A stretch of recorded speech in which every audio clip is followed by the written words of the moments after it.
Muy buenos días a nuestros queridos amigos y hermanos.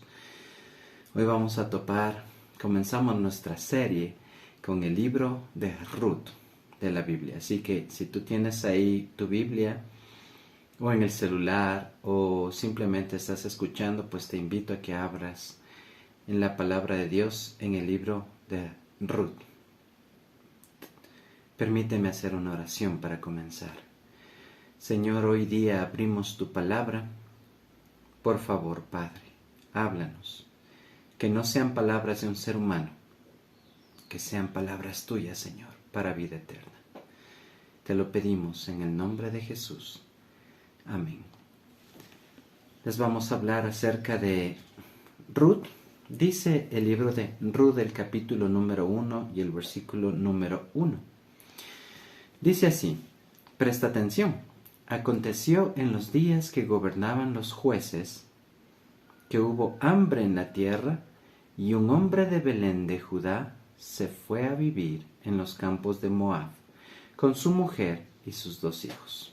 Muy bien, vamos a analizar algunos detalles que muestra este versículo, ¿no? Comienzo con la parte que dice, aconteció en los días en que gobernaban los jueces, que hubo hambre en la tierra. Muy bien, alto. Vamos a ver desde allí. Mira, el libro de Ruth, el anterior al libro de Ruth es el libro de jueces. Y este libro comienza justamente hablando acerca de cómo se daban los acontecimientos para esta historia. Menciona que en los días en que gobernaban los jueces, hubo gran hambre en la tierra. Es decir, hubo problemas en la tierra. La gente comenzaba a tener problemas de poder alimentarse y eso era muy grave. Eso no movía la economía, eso incitaba hambrunas, eso podía comenzar pestilencias, enfermedades, porque la desnutrición y todo lo demás.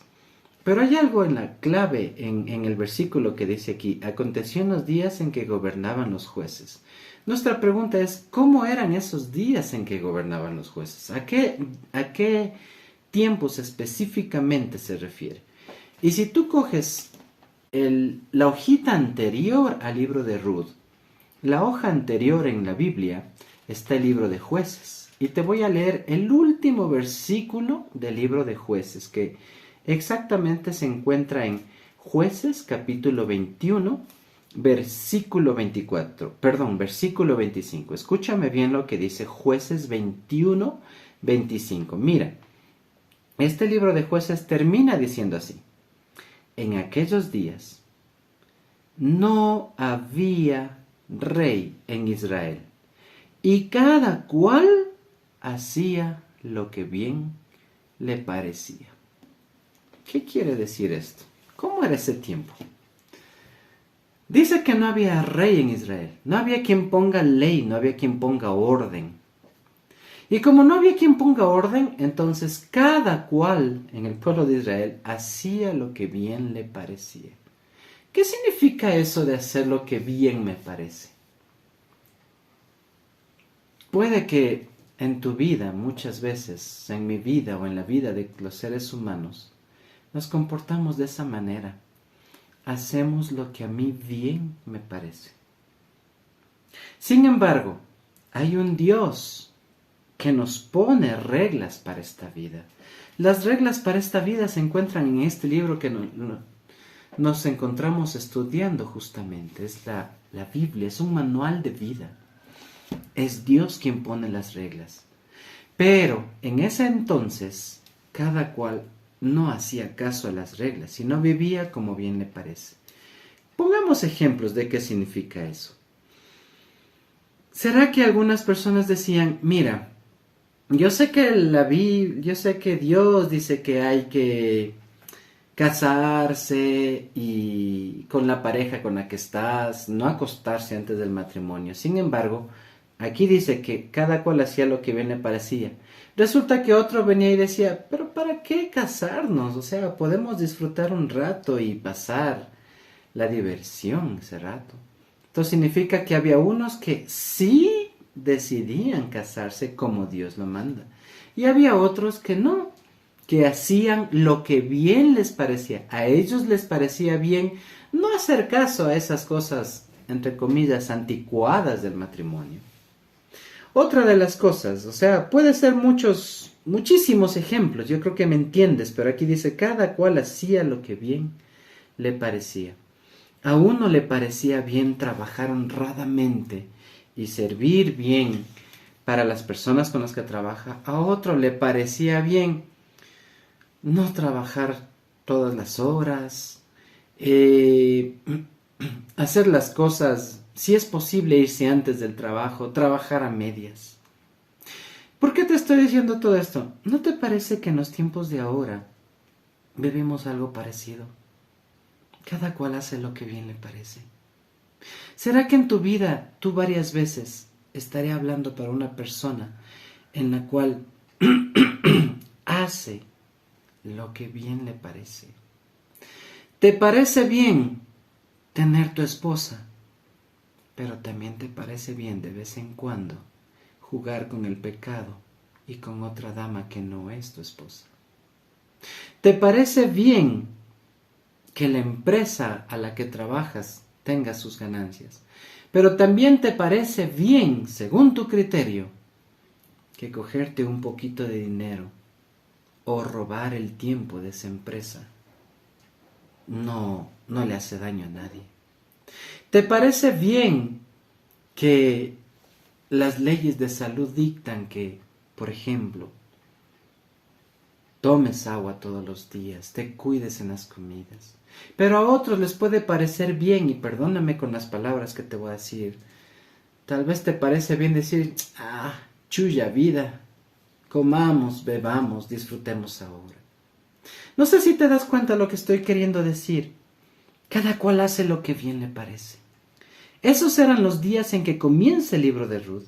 Pero el libro de Ruth comienza diciendo que en aquellos días en que cada cual hacía lo que bien le parecía, de pronto llegó algo que es lo que no nos gusta a los seres humanos. ¿Y qué es eso? Hubo hambre en la tierra. Queridos amigos, querida persona que me escuchas, tarde o temprano las consecuencias de nuestros actos llegan. Había personas en ese entonces que más les parecía bien robar que trabajar honestamente. Había personas que más les parecía respetar el matrimonio y otras que les parecía bien tener las mujeres que quieran. Y así cada cual vivía como quería. Sin embargo, hermanos, amigos queridos, hay un Dios que nos ve. Hay un Dios que te mira, hay un Dios que te escucha. Hay un Dios que mira las aflicciones, las cosas que pasan en esta vida.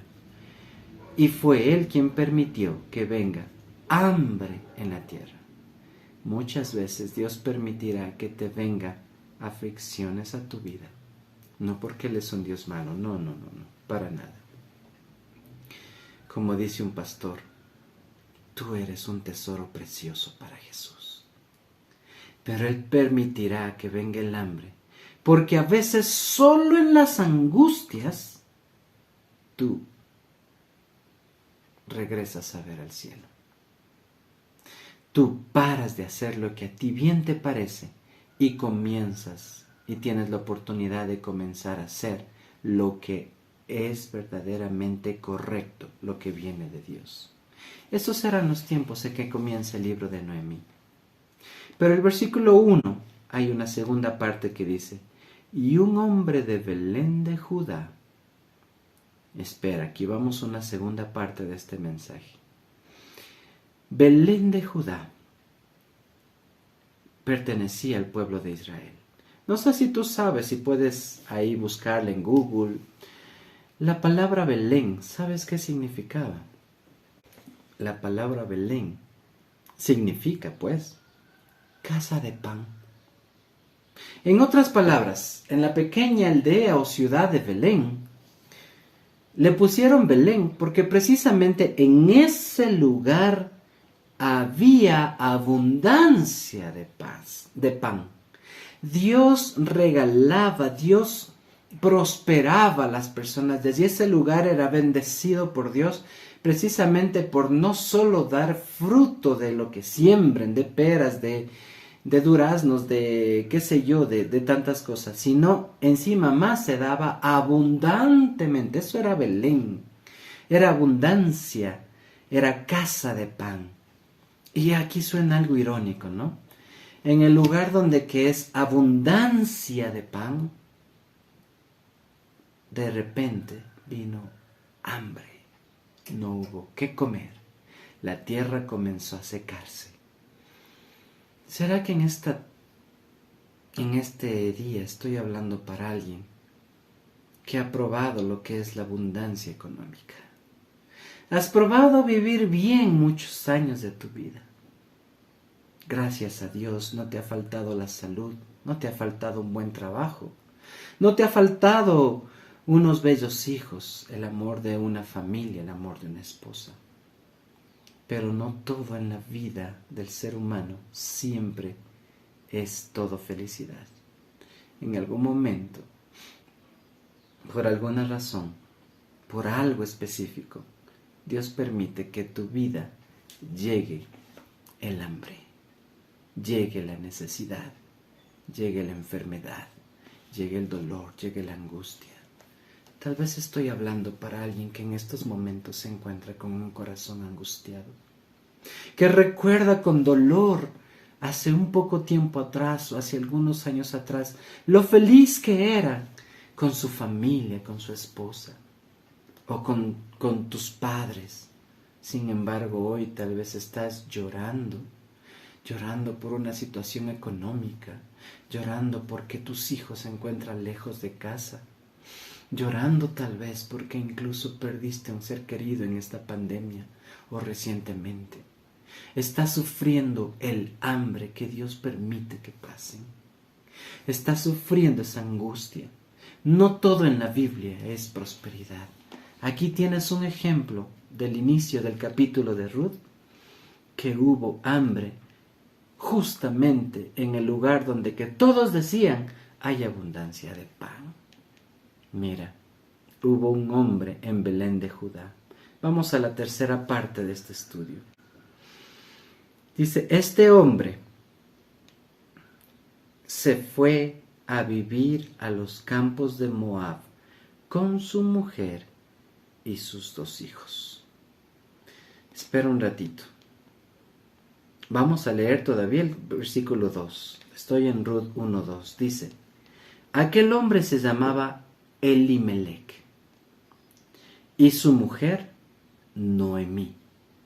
Los nombres de sus hijos eran Malón y Kelión, efrateos de Belén de Judá. Hasta allí, con esos 2 versículos vamos a quedarnos. Pero mira, quiero que veas aquí. Este hombre, ¿cuál era el nombre? Se llamaba Elimelec. Yo no sé si tú sabes lo que significa Elimelec. Pero Elimelec, básicamente, significaba mi Dios es rey. Es decir, quiere decir que cuando este hombre, Elimelec, nació, sus padres confiaban en 2 cosas, porque dice que tal vez en ese tiempo no había rey y podía ser que este hombre llegue a ser rey, pero la segunda razón por la que yo me inclino es que tal vez confiaban en que su hijo llegue a tener una relación tan fuerte con Dios que diga, no importa lo que pase, mi Dios es rey. En la abundancia o en la necesidad, en la riqueza o en la pobreza, mi Dios es rey. Eso era Elimelec. Eso significaba. Y era un hombre consagrado a Dios, era un hombre que le gustaba la palabra de Dios. La Biblia, estoy leyendo aquí que estaba casado con una mujer que se llamaba Noemí. No sé si sabes el significado de Noemí, igualmente de las otras formas puedes buscar en Google, pero Noemí básicamente significaba placentera. O sea, es decir, era un nombre que decía, es un placer estar con ella, ¿sí? Es de ese tipo de personas en las cuales, no sé si has tenido el agrado de pasar, pero conversas con esa persona hablas con una persona que está conectada con Dios, hablas y irradia paz, te sientes a gusto. Sabes que hablas con una persona inteligente, con una persona que ayuda, no con una persona que se burla, no con una persona que hace chiste o mofa y no te agrada. No, es una persona que da placer estar al lado de esa persona. Ese tipo de personas solo las tienen las que han tenido una comunión con Dios. Hay algo especial. No es que sean a veces muy guapas, muy bonitas, no, pero hay algo especial en ellas. Esto dice que era esta mujer. O sea, es decir, era un matrimonio lindo. Era una persona que Elimelech decía, yo confío en que Dios es mi rey. Y su esposa era una persona inteligente, agradable, placentera. Placía conversar con ella, daba placer convivir con ella porque ayudaba, era inteligente en todo lo que hacía. Y el versículo termina diciendo que dice que los nombres de sus hijos eran Malón y Kelión, y todos eran de Belén de Judá. ¿Sabes qué es Malón? ¿Qué significaba Malón y Kelión? Básicamente esos nombres referían a que, si mal no recuerdo, el uno significa enfermizo, o el otro tal vez muy débil, como diríamos ahora debilucho. Mira, un hombre que decidió hacer correctamente las cosas delante de Dios, Elimelech, un día se casó con una mujer sabia, Noemí. Sin embargo, los hijos que Dios les dio no gozaban de completamente salud. Es por eso que sus nombres era enfermizo, Malón el primero. Yo no sé cómo sería su infancia, pero varias veces seguramente sus padres tuvieron que buscar a los doctores de ese tiempo, buscar medicinas.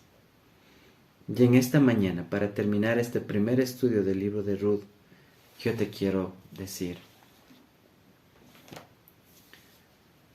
¿será que estoy hablando para una persona cuyos hijos se encuentran en la enfermedad del pecado? Has luchado por esos hijos. Yo sé que como padre quieres lo mejor para ellos, pero no siempre hacen lo que tú consideras mejor correcto. ¿O será que tal vez estoy hablando a un padre o una madre cuyo hijo o hijita se encuentra en el lecho del dolor? Solo tú sabes las noches de insomnio que pasas. Solo tú sabes las veces en que ves sufrir a tu hijo en la cama de un hospital. Y solo tú sabes cómo dieras tu propio cuerpo a cambio de ver que esa persona tan chiquita, tan bonita, no sufriera lo que sufre. ¿Preferirías tú tomar ese lugar antes que tu propio hijo? Yo no sé cuál es el problema que hay en tu vida. Yo no sé si son tus hijos, es tu situación financiera, es tu relación conyugal, tu relación laboral. Solo una cosa sé. Cristo es el que tiene que reinar en tu vida. Hay una solución con la que quiero terminar. Elimelech significa mi Dios es rey. Y yo quiero que terminemos este corto video, que es el primero de la serie de Ruth, con el nombre de Elimelech. Aun cuando tu vida financiera esté mal, aun cuando tu vida familiar esté mal, aun cuando la vida de tus hijos, de tu familia esté mal, o tu propia vida se encuentre mal, aun cuando Dios haya permitido que a tu vida llegue la hambruna, llegue el dolor, llegue la angustia, no te olvides de esto. Dios sigue siendo el Rey. Dios es todopoderoso. Y Él te invita a aceptarle una vez más, a darle su corazón. Dale tu corazón a Él. Entrégate a Él. Él puede hacer. Él es experto. Experto, grábate en eso. Experto en transformar la vida de los seres humanos, las desgracias de los seres humanos, en algo maravilloso, algo grandioso, algo lindo, algo hermoso. ¿Será que hoy tú decides entregar su vida? Pruébalo. Haz la prueba. Haz la prueba. Porque Jesús no fuerza. Jesús te llama hoy, pero eres tú el único que puede abrir la puerta de tu corazón a Él. Te lo suplico. Entrega tu vida a Jesús y que Dios te bendiga. Nos vemos en el siguiente episodio de esta serie del libro de Ruth.